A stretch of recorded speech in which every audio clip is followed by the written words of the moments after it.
New products. The first thing we're going to do, actually, Becky, can you set this one up? This is the video you did for the fingerprint scanner. Do you want to talk about this video you made? Sure. I made a video about how to get started with the fingerprint sensor. It goes along with the photo tutorial, so it's just like a good video overview because the process for enrolling your fingers is kind of involved. It's a little weird. You have to do a couple things. And then for this, you use the straight-up Arduino enrollment because you don't have a PC. Yeah, I don't have a PC, so I couldn't run that fancy software. So if you have a PC, you could run the fancy software, but I used the like you put one sketch on the just roll.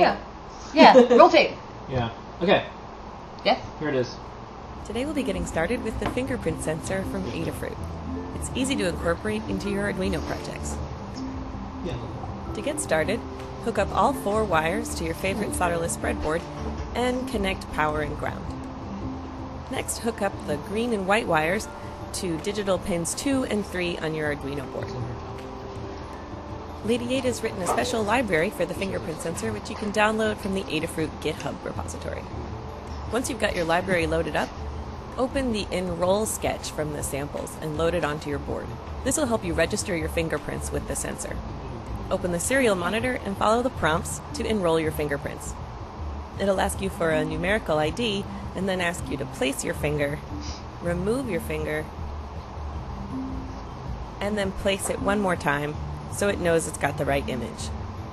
If it doesn't work the first time, don't be discouraged. Just keep trying. It needs to get a clear picture both times you place your finger to be sure it's got the right print. Continue enrolling until you've got all the fingers you want stored in the sensor.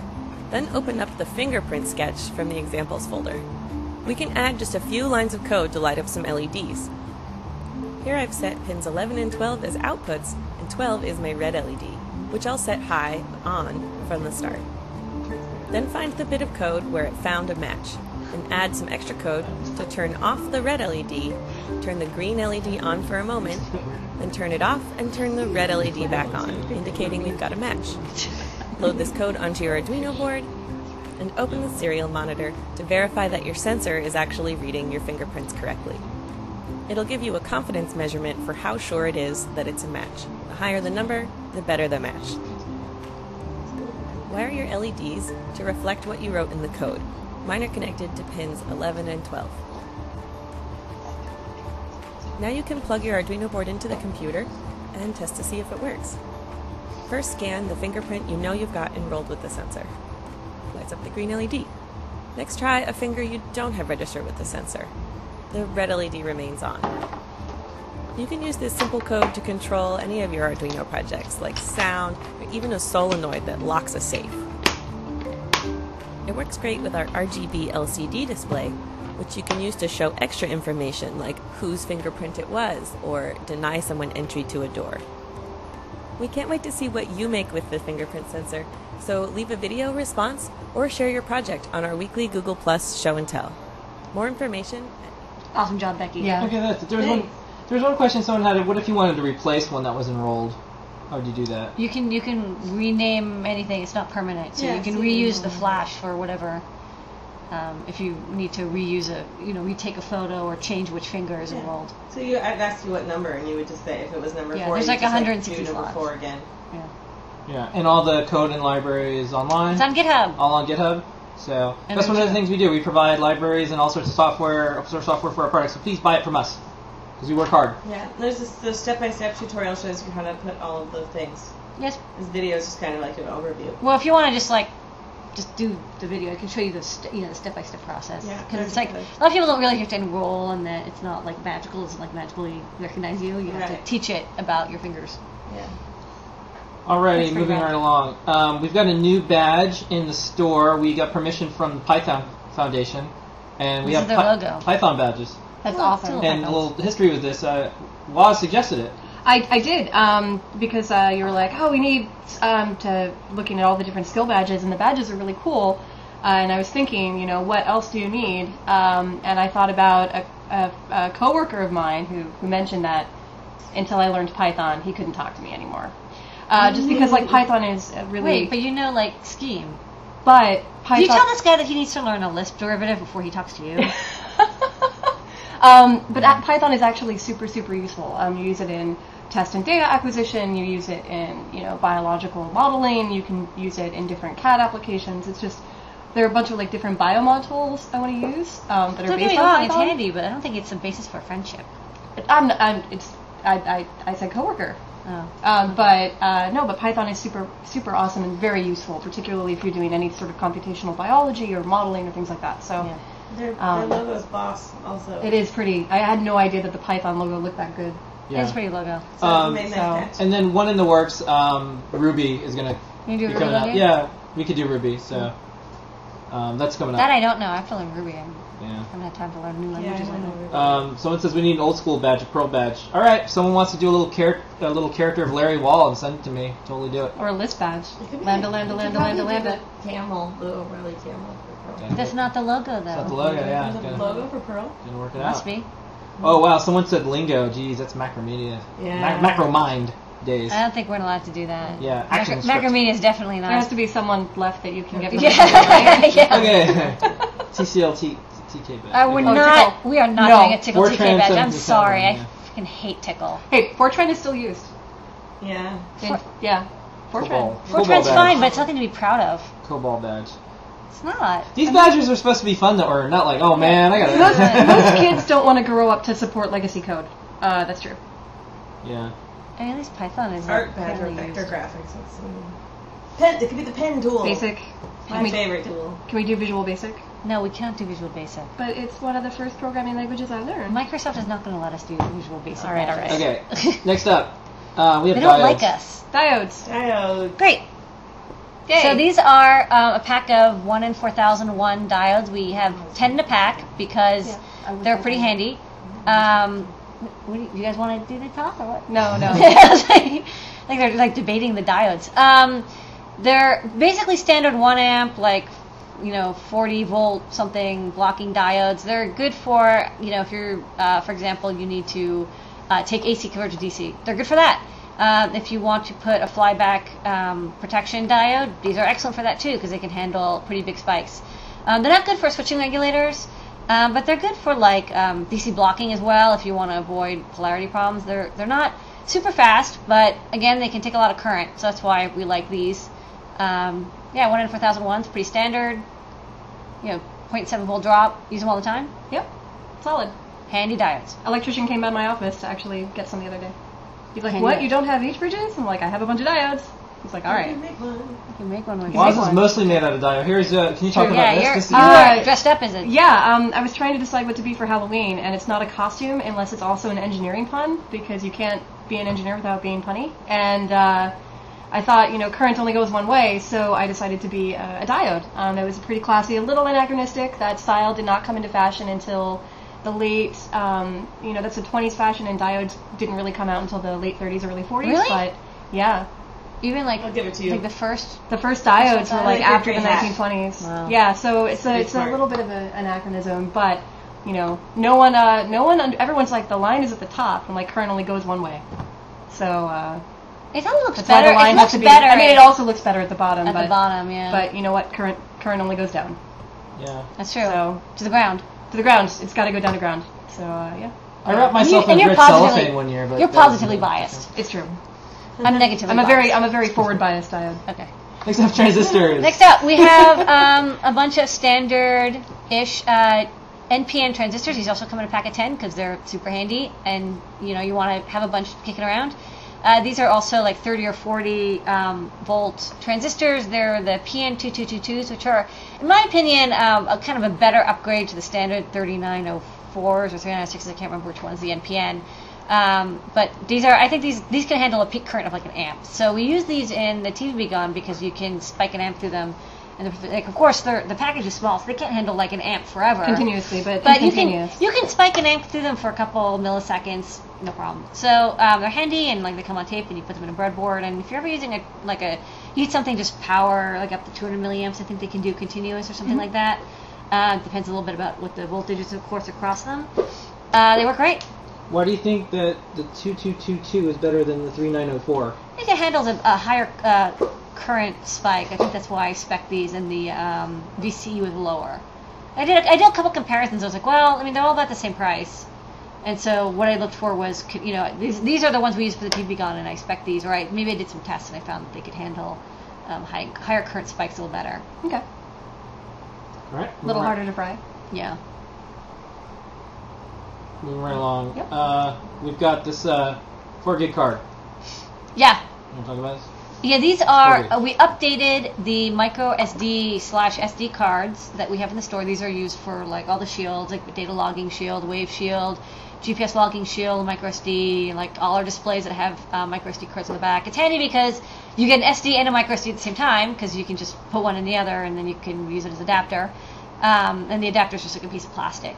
The price of the 2 gigabyte cards and the 4 gigabyte cards is actually about the same on the market now. So we just decided to upgrade the 2 to 4, and it's the same price, which is great. The only problem is once you get after 2 gigs, you're no longer in SD card territory, you're in SDHC, high capacity territory. And this is kind of unfortunate because I actually don't like the SDHCs because some older devices don't support them. It's a newer standard and it's not completely backwards compatible. All of the stuff in our store is backwards compatible. All the code is in the Arduino library for SD, which I maintain, is SDHC compatible. But if you're using this with a really old project or really old computer, you might need to get an SDHC adapter. It's a little unfortunate, but fact is, these SD cards are going to go away. They're going to be eventually discontinued, and if not, the price is actually going to go up because there's not the demand anymore. No demand anymore because every new camera and every new device is going to be using the 4 gig cards. So we decided, like, well, we could try to like keep on with these old cards. We could just go forward and say, look, we're going to, everything in the shop supports it. Let's go forward with the 4 gig cards because you get twice the capacity. Yeah. Okay, some good questions. Someone wanted to know, that's going back a little bit, is there a higher current version of the 3906? You would go straight to tip 120 or something. Okay. Have we seen Bunny's super cool article about the counterfeit SD card? Yes. Yeah, these are not at all counterfeit. These are like brand name, genuine, like known good vendors. Known good vendors. We don't buy cards on the gray market. We buy them only on the white market. Yeah. So that's why we don't have them for like ultra cheap. But when you get them, because we did once buy a bunch of SD cards from the gray market, and it was like a bad scene, not suggested. So yeah, anything we have in the store is like brand name, high quality, guaranteed to function, and guaranteed to have the capacity that they say they have. Yeah, I love Bunny's article though, but yeah, I mean, we've gotten burned on gray market parts just trying to find some random weird part from China, and then we're totally non-functioning. SD cards are like the first thing that they scrape off, and they say, instead of 4 gig, it's really a 1 gig card or whatever, or it's failed test, and so it has bad blocks, and you don't find out till later. Okay, next up, do you know the temperature rating for these SD cards? No, I don't, but they all pretty much, I think, work on industrial temperature range. Yeah. Next up, are there any code changes Arduino-wise to support SDHC? In the SD library, it supports both. If you're using the SD library, you have to make no changes. Do you work on that SD library? I maintain the SD library. Oh. That's how I know. That was called a setup. Next up. I set up! Okay, good. We're moving right along. Okay, great. Yeah. What's next? We got glands. Glands! These are exciting, Everybody's been sitting around waiting to say glands. Waiting to say glands. Okay, on the overhead I can show you. These are actually kind of weird. It is like saying so lozenges. I'll show these. Do we have the overhead? Oh yeah, overhead, so I can show what these are because they're a little unusual. So and that cutaway doesn't really show what's inside them either. Yeah, so glands are made out of 3 parts, and I'll show the 3 parts. So you've got this basically ginormous hex nut, and you've got this. It's actually it's also kind of a rounded hex nut, but it's actually tapered. Yes. You can't quite tell yet, but you'll be able to see in a moment how it's tapered. So basically, if you have a cable and you have a waterproof box and you want to maintain the waterproofness of the box, so here, for example, we have our waterproof cable, and let's say this is a power cable. So, for example, let's say we want to have this on the box, and then we'll have this waterproof connector go from here to, like, say, a solar panel or something. So what you're going to do is take the gland, and over here you see inside there's a little black gasket, and there's sort of these soft fingers, and it actually acts kind of like an iris. So what you do is first you put on the rounded part, the tapered part, and then you put in this, the actual gland itself.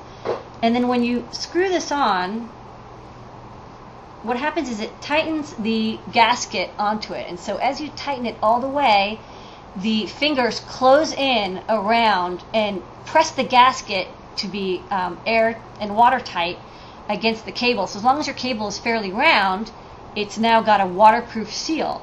And then on the other side, you can simply connect this to your box, and so the wall of your box will go here, and you can just, these are backwards, you can just attach it, and then you can use gaskets if you want here, if necessary or not, and then over here you've got the loose cable. So this lets you have a waterproof seal for an enclosure and still have cables come out of it. It's a common problem.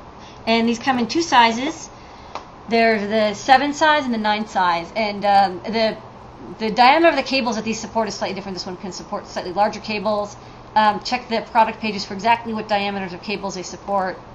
Yeah, and it's really important, right, to make sure you've got the right cable diameter for the right gland, because it's a compression fitting. Right. So if you've got too much slack, it won't fit. It actually won't fit at all. Like if it doesn't fit through, it won't fit. But if it's too small, then no matter how much you tighten it down, it's not going to make a good seal. Yeah, you want to make sure that when you yank on it, like, you're gonna yank. I mean, I'm just doing finger tight. You would actually use wrenches and tighten it down. So, so these allow you to keep a enclosure waterproof. So this is a really good addition to the waterproof cables we have, because a lot of people said, well, I've got these waterproof cables, that's fantastic, but if I have an enclosure, how do I keep the enclosure waterproof? Because I want to have my whole project be weatherproof or waterproof. So that's how you do it. And then, do you want to talk about this great tutorial from Freak Labs, who's also in the chat, by the way? Yeah, Akiba wrote an awesome tutorial because he's been doing safe cast projects, and so he's been working a lot about waterproof boxes. And when we went to Tokyo, he talked to us a little bit about how he did it and showed us like where he bought all these components. And so that's where I got the idea of like, hey, we should have these cable glands to go with our waterproof cables.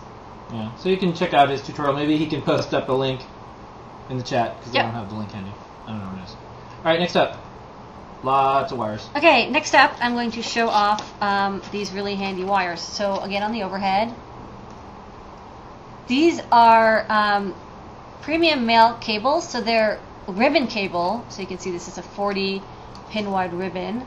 And we have these little machined plastic parts with points on them, and so they fit perfectly into 0.1 inch spacing. So it's very handy for a breadboard. So you can fit as many as you want, and they're like slightly less than 0.1 inch, so you can stack them either way.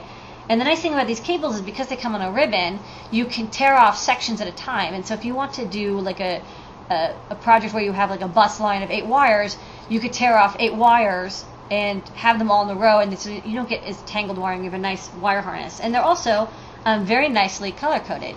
They come in 10 colors: black, white, gray, violet, blue, green, yellow, orange, red, and brown. So you get 4 of 10 colors, so that's plenty of colors to keep track.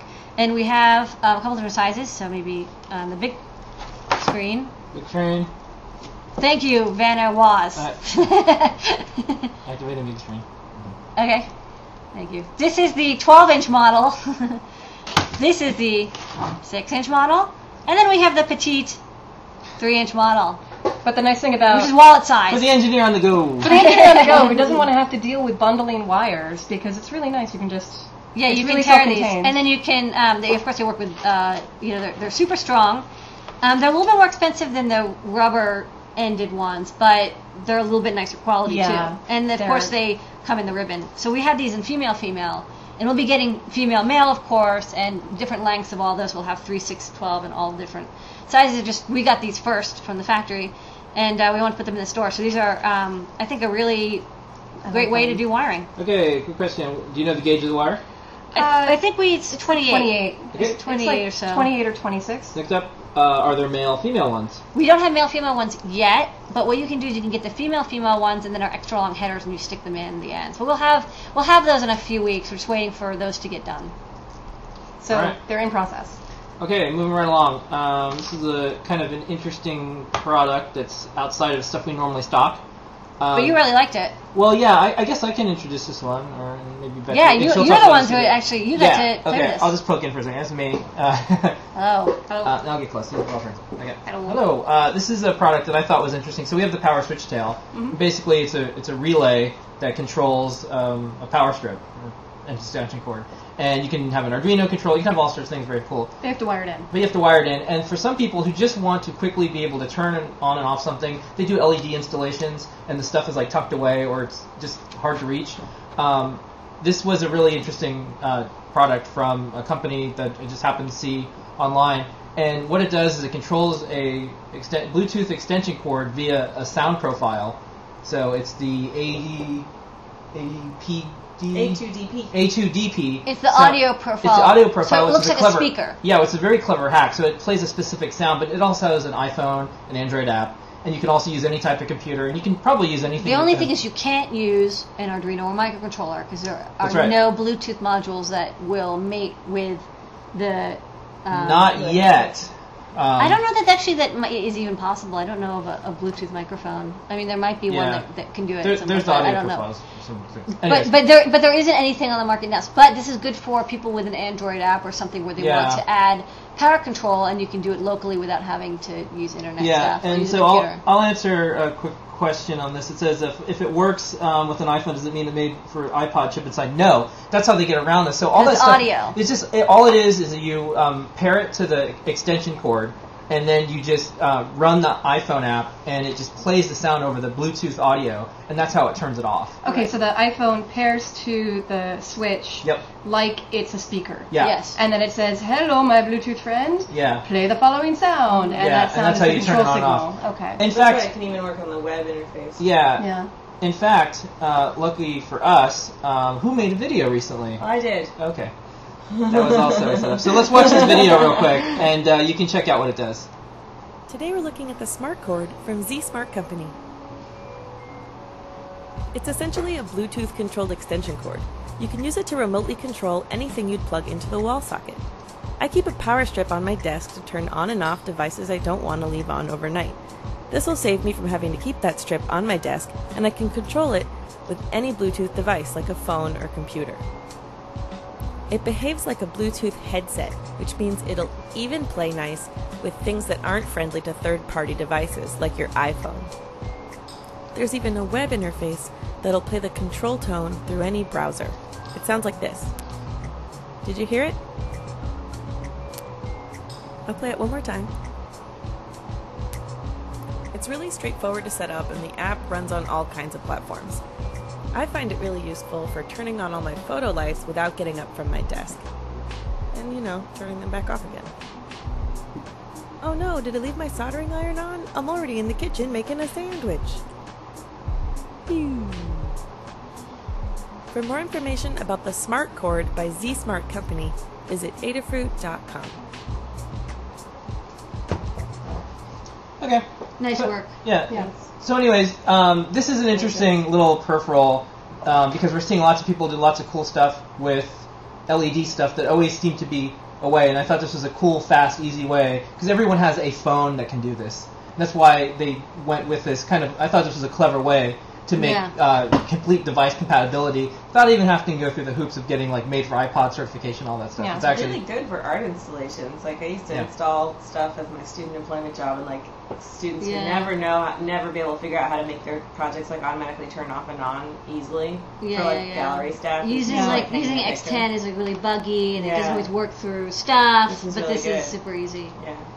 And one thing it doesn't do is like feedback and tell you whether the thing is on or off. Someone just asked that. It's just treating it like a speaker, so it's only the communication is only one way. Yeah. So I can't know for sure that I actually turned off the soldering iron. Like, or it's if not you're good. Like if you're like the ranges, they're Bluetooth, so you could do it for like out of an apartment. You can like, oh, did I turn my thing off? And then like from outside the apartment do it, but you can't know that it actually happened unless it's your lights and you can see. Yeah.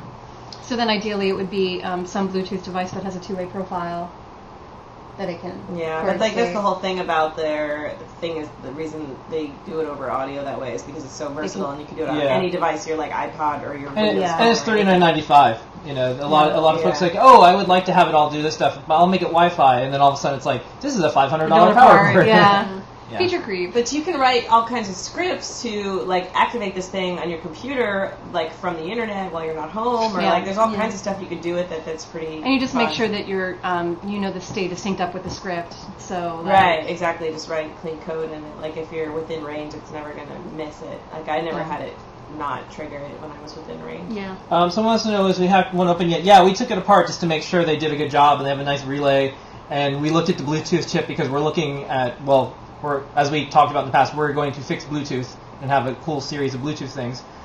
So we liked what they did, and that's why we bought it. We checked it out before we purchased them.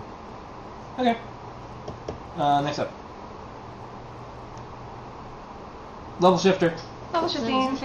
Okay. Want to talk about these? Yeah, so this is a little level shifter. We actually have a couple level shifters in the shop, but the problem is none of them were I2C happy, and so I wanted to have something in the store that was good for I2C. This guy's really slow. Maybe because you're here, could you talk about why and what a level shifter is and why someone would use one? So a level shifter is something that we were talking about TTL, but a level shifter is basically, chip A and chip B have different definitions of what a 1 and a 0 are, and in most chips they have like a cutoff voltage that above that V out high is a 1, and they have a cutoff voltage about like below that is 0. And different logic series need different logic levels in order to interpret data. So if you've got a 3.3 volt device, it thinks anything above like 2 volts is a 1, and anything below 1 volt is a 0. And then a 5 volt device will have a different cutoff, and its cutoff might be above 3 volts. So you can't really chain them together. The problem is sometimes you'll miss valid values, sometimes you'll pull a pin too high and actually cook apart. And I2C is particularly finicky for this, just because if you look at like the I2C spec, it has pull-ups, and so the interaction between devices with a level shifter in the way can actually be really hairy. So a lot of standard level shifters, you can't even chain them, or at least a couple of years ago you couldn't. So it can be a real pain. There's special I2C level shifters like this, but most of them are not. Most of them are not that good. Yeah, they're not truly bidirectional. So right. So as I quickly show that there's one side that's high voltage. I just say 5 volts, but it's actually up to 10 volts. And then there's a low side, which is, I say 3 volts here because it's most common, but it goes down to 2 volts. And between there's 4 pins, and each one of them is independently bidirectional. And the way this works is actually really neat. This is in the spec sheet, the app note from NXP that is linked off of the product page, but I'll show it off really quickly. So, let's see. yeah, they're good. Make sure this is good. That's good. So this is the low voltage side, and this is the high voltage side. This is The back diode. yeah, and then this is tied to here. Am I correct? I thought I had my notes with me. I don't see them. That's not your notes. All right, hopefully this is correct. So the important thing is that there's this diode. I always get the diode backwards, but I'm pretty sure it's this way. And then this is the gate, and this is the source, and this is the drain of a standard N-channel FET. And the way it works is kind of interesting because there's 2 pull-ups, these resistors here, and normally the gate is tied to, let's say, 3 volts.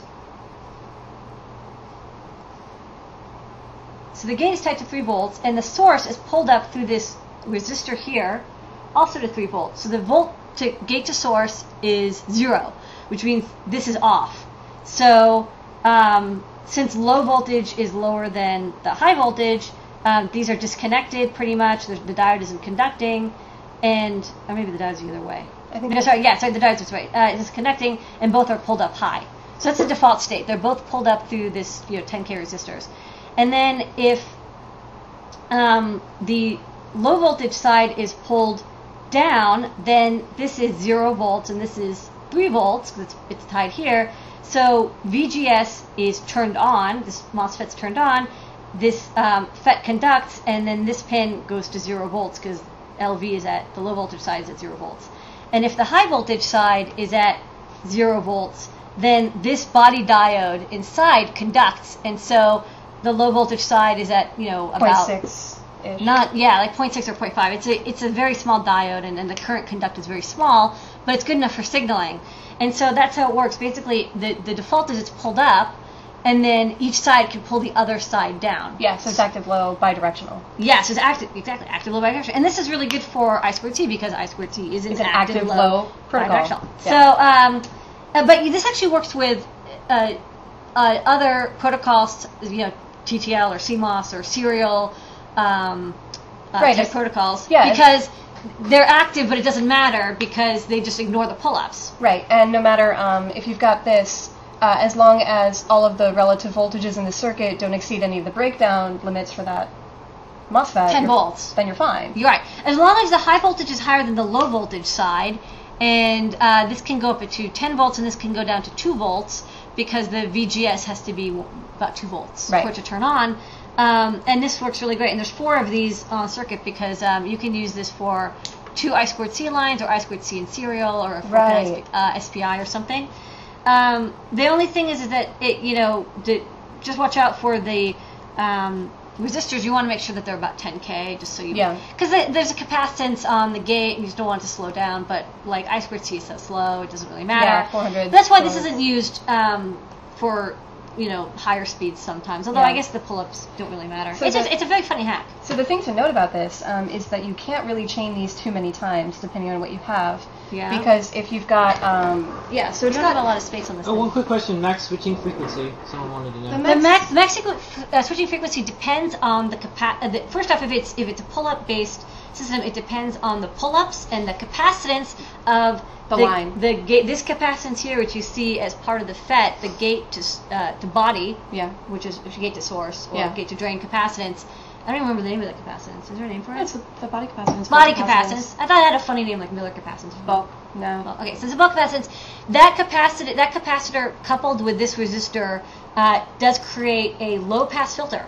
So I don't think you could probably take this beyond maybe 50 megahertz or something. Right, and the other thing is how fast you can drive it will depend on how long your line is, because if you think about, you've got this capacitor here, but you've also got a line, a transmission line. Yeah. So if you've got like a long coaxial cable hanging out, like if this thing's 20 meters long of coaxial cable, that's also more a big, giant cap. Basically, whenever you have pull-ups as part of your protocol, you need to worry about line capacitance. All the line capacitance and the capacitance of the input pins and the MOSFETs make a big difference. And so, but again, like people who are doing this stuff, it's like they're not usually super high frequency. They're not usually high frequency, and honestly, even like non-pull-up based stuff like SPI has problems at high frequencies. Right. So here's the chaining thing I wanted to mention, which this is pretty similar to what NXP had before. So you mentioned that if this is grounded, right? Yeah. Then this is going to be 0.6 volts. Right. And so if I'm going to draw the thing as a block, if logic level 0 here is 0 volts, and logic level 0 here is 0.6 volts, and you have another one of them, then logic level 0 here is going to be 1.2 volts. And on and on and on. I don't know why you would ever chain these though. You actually chain them to try to get over things like this big line capacitance. So everyone goes, I need you like. You could just make the resistor much lower, no? You could make it much lower, and you could also like. A lot of people just try to get around. They try to use bidirectional level shifters, not as level shifters, but as buffers, and they don't work that way. So they don't work that way. If you're doing that, and it's a bidirectional, first off, like no bidirectional transmission should be going over like 20 meter capacitance coax lines. But if you're using, if you're doing any kind of long path time type that, use terminators. Like terminators work great, and they use diodes, and we have diodes in the store now. So you have no excuse not to use termination diodes. Okay. Next up, the end. Next up, world premiere. This is a big deal. Okay, Waz, are you ready? Are you ready? Okay. You guys ready? I'm just waiting. We are ready. Okay. We're ready now. Wait till you guys say you're ready. Okay. Come on. Anyways, introducing the Bento box. This is Waz's project. We finally got this done. Thanks to Becky. It was previously out on Don't Ask. It's not out yet, but now it's out. Yeah. And this is why your code for this evening is Bento, B-E-N-T-O. And this is on sale. What is a Bento, Waz? A bento box is a Japanese lunch box where you open this box and it is full of delicious, tasty treats. Moving out of the way. So basically, you open up a really awesome waterproof Otterboxen, the Otterboxen, and inside are all the tasty treats you need to do fun with electronics. So there's I sketched out a couple different versions. I think you've got the main version. This in is the store. version we decided on, the one with storage in it. Yeah. So we've got an Arduino mounted in the center with room to put in all of your fun connectors. There's a proto board, and then there's an Altoids tin for storing all your parts. We'll do the overhead. Yeah, actually, I tucked my wires underneath there, so this is kind of confusing. Like, what is all this extra stuff? And then those are some extra wires. So And it's got I'll enough put them vertical aside. clearance that you can put, jumpers in and put components on the breadboard. So is there a way we can move the bug or the... To ask an engineer. Want to move that out of the way? Yeah. I Yeah, go with maybe that. just... Everybody knows what they're watching now, right? Yeah, I think they know. Okay. Thanks. Yay! And so, you've got room to actually put like fairly tall components in, hanging out on these headers, Yeah. and you can still close the And lid. you can see the nice wiring I can do because I'm using the using the new bundle jumpers. wires. Yeah. And then I'm using the level shifter here too. Yeah. So yes, there's a plastic case here, the plastic part. which Yeah, is it's sort of just a cut press fit plastic. It's just clear, so it's hard to see it. Yeah, and this was pretty the way that and I can show Well, you. let's show this, and then you can talk Okay. about it. Yeah, because otherwise we have to go back and forth. Okay, Yeah. so then the first step is the Arduino in the center. Yep. Yeah, and then you It's back just it got- up so you could backed it up so you could get like all the different cords in. just go USB cord. Yeah, we've got one here. Okay. Yep. And So then it plugs in nicely. we've got something Storage. offline. We've got storage. Plenty of storage. You've got a ESD. lot of different stuff in here. ESD safe storage. Yes, it's true. You can ground yourself on your tin before you can touch the tin before you touch the things inside. Then you won't shock them. And then half-size proto board. Right, and then so you can take this on the go. Yeah, so work basically on it's stuff. meant to be a project pack. So you put all the things you need in it, and maybe it's a working circuit with data logging or whatever, and you close it up and take it where you go. And it's just like with the Bento waterproof box. and crush proof and Yeah. everything proof. Yeah. Okay, so the hardest part of this project you said was getting the tin to it really press fits in perfectly. Yeah, I really love dimensioning parts, and all of this stuff. Because if you look at this, all of the things are pretty easy to measure with calipers, except for the tin. So with the half-size breadboard, it's rectangular. With an Arduino, I can pull all the dimensions out of the CAD file. But getting the exact outer dimensions of the Altoids tin required a little bit of work. So I came up with a quick trick for people to do. Hopefully this will show up. So a lot of people had figured out what the inner radius of the Altoids tin was because people want to put boards in there, and the inner radius sort of, you have to account for this extra lift, like you don't really know the wall thickness. Yeah. And what I wanted was, am I good on center? Yeah. What I really wanted was the outer radius. And I'm like, well, I don't even know if this is like a full radius. So what I did is I just put it down on paper and I traced it like that. And then if you take this and line up part of the curvature and continue to trace around like that and just keep on rotating by a small amount, you have to be good with lining your pen up at the same time, at the same location. But you can begin to construct basically a circle without any math, without having to worry about tangency or am I getting directions right. You start slowly building up an outline of the outer radius. So you're just doing it like 1/20th of a circle at a time. Yeah, I'm just like slowly going through and doing it a little more at a time. And if you're really careful like this, you can get very good line thickness so that it's pretty precise. And so I did that, and then just got calipers and went across and got the diameter, checked it in a couple different locations, and was like, oh hey. And look, it worked. It actually, it's 26, and I'm like, oh, how do they want to manufacture this? They probably are going to have on the millimeter or on an increment of an inch. Mm-hmm. No one has like 0.0032 millimeter measures. Right. So when the caliper came out, it for this one it's 26.52. I'm like, okay, it's 26.5 millimeters. That's the outer radius. Yeah. And it ended up being a really good fit.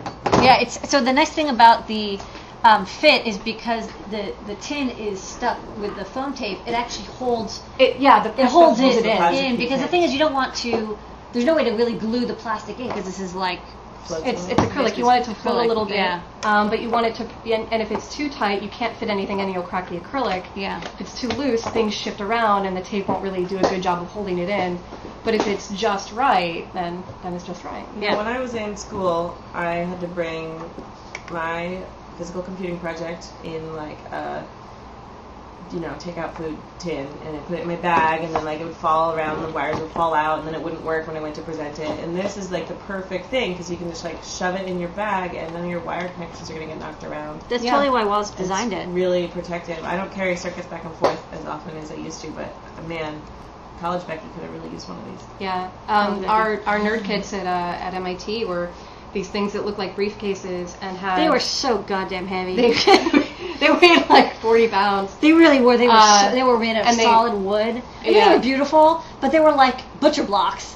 Oh, you're thinking of the power electronic ones. I'm thinking of the older ones that were covered in leather. Oh, no, leather. They changed. No, they all the new ones. No, the new ones are wood now. Like nice wood wood boxes. ones. But the old ones were leather.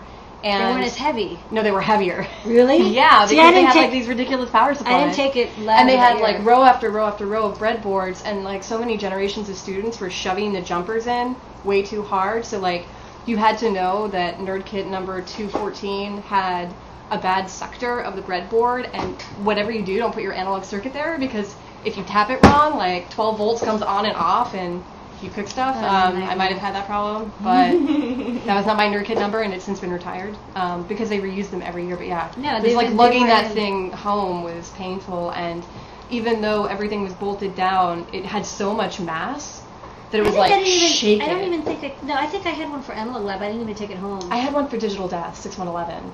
So like, and 6111 is all TTL logic, so you've got giant bus wires going everywhere, and one falls out and the whole thing stops working. And that's why it's now all FPGA. FPGA. Okay, that was it for the new products.